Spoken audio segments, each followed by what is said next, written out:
welcome back to somebody on respect and to another edition of AEW Dynamite Out. And the second Continental Classic tournament began this week, so we saw several matches in the Gold League take place, including Ricochet against Claudio Castagnoli, Darby Allin against Brody King, as well as much more. And we started things off with Mark Briscoe against Shelton Benjamin, but Dynamite opened with a long video recapping the events of Fullgear before we went to the Hurt Syndicate. MVP since some time putting over his group's dominance before Briscoe came out for his CT matchup against Benjamin.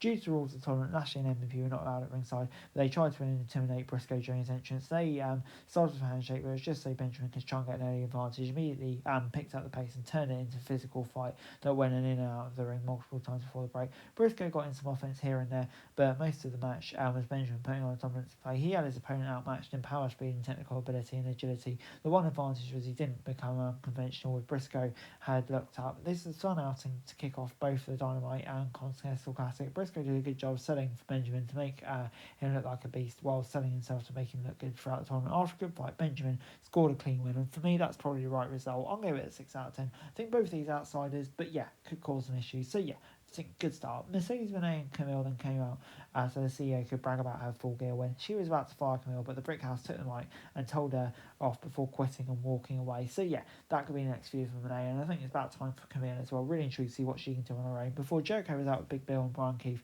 to defend the ROH title against Ishii, they started with an exchange of knife hand shots and went on for a long time. They kept the pace and slowly sighed after trading with some injuries. Jericho took control and apron DDT, but once again got into the ring. The shots started flying again. This wasn't fancy or pretty by any means, but they could beat the life out of each other. The crowd popped, and Ishii kicked out one with a Judas effect and Codebreaker, but was unable to deal with another Judas effect, giving Jericho the win. I'll give it a 6 out of 10. Two legends passing it out. It's good to see, probably the right result. But yeah, it's fun to see them passing out. It was never really going to be major. Still ROH stuff on AEW TV. There's criticisms all over the place, but just when you level it down to basics, two legends going at it, it was good to see. 6 out of 10.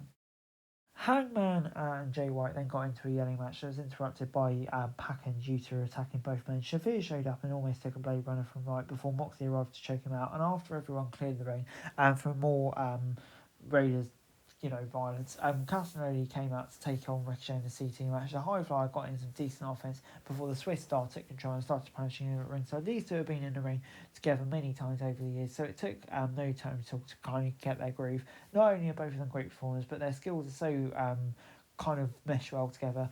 It allows them to have a great base from power to aerial antics, and Ricochet can use that agility to sell the big stops. They didn't do anything we've seen before, but everything they did do looked great, and sometimes all you need to do is put two gifted wrestlers in the ring and the great stuff will happen. After Ricochet refused to be counted out, Claudio put him out of misery with brutal clothesline to get the win and 3 points in the Classic. I thought this was really good and gets 7 out of 10 from me.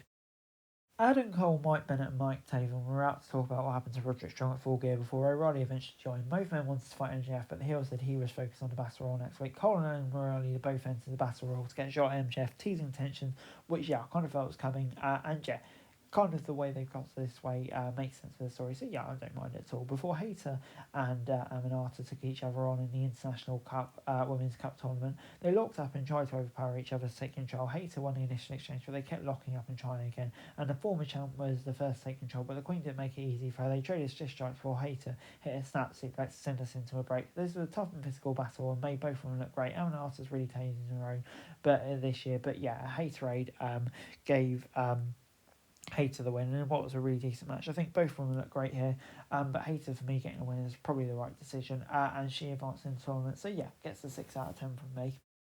Mariah May was shown attacking Mina Shirakawa during an interview before the announcers revealed that the title winter is coming on to December the 11th.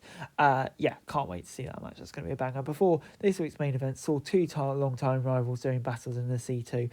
Brody King against Darby Allin. Allin was 2-0 against King coming into this bout, and King was almost taking pity on his injured opponents first, but Allin wasn't going to go down easily, so King began unloading on him with the offense that kept increasing in brutality. Allin began to do his usual comeback routine when we returned from a break, but it was too little too late. King decimated him to earn 3 points. One, it looked like Castagnoli might attack Allin with a chair. King came back and protected him with a standing body. The Swiss Star shook his head and walked away to close the show, kind of hinting it's everyone against the BCC with the way they've been acting. So I think that makes sense and creates an interesting dynamic going forward. So I thought this was really great. 8 out of 10. And overall, Dynamite gets a 7 out of 10 for me. Another really strong episode of Dynamite. I think Dynamite really comes into its own this time of the year with the C2 going on, of course. I thought this was a really good episode of Dynamite. So yeah, get 7 out of 10. Hey guys, that's it for this video. Thanks very much for watching. Remember to like, share, subscribe, follow us on our socials, link in the description below for daily wrestling news, meme and content. Subscribe to our other channels on screen right now, that'd be greatly appreciated. Thanks very much for watching. Peace out.